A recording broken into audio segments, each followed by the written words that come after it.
Okay, after a short walk in the woods and a lot of mud, finally arrived at the second quarry. This is Hopper Quarry, and you can see a big bed of sandstone here, siltstone, and below it some much thinner beds consisting of mainly paper thin layers of silt. And if I follow this bed a little bit to the right, we'll see what we came here for. I'm sorry the outcrop is in the shade right now, so it's not perfect, but you may be able to see a cylindrical object that is projecting vertically through these beds.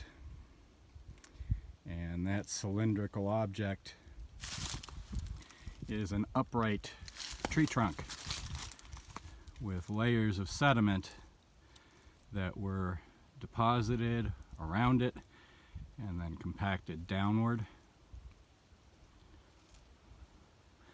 So this is good evidence that this environment was terrestrial enough that trees could grow here, and that this particular tree continued to grow upward through this sediment and was buried by the sediment before it had time to fall over or die. It remained upright during the deposition of all of this sediment, which is a good indication that this sediment was deposited fairly rapidly. All of this sediment here deposited during the lifespan of a tree that was being buried as the sedimentation was taking place. I'm going to move to a slightly different portion of the quarry, and I think what I'll do is just walk you over there so you can see the outcrop as we go.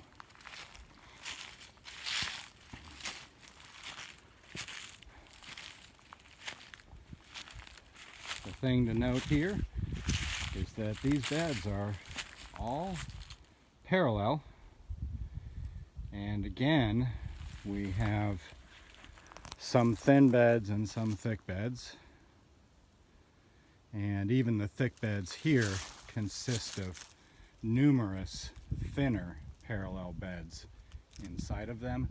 You can't see that too well on a lot of these outcrops, but I'm going to take you to one rock that's fallen off of these outcrops in which you can see it really well.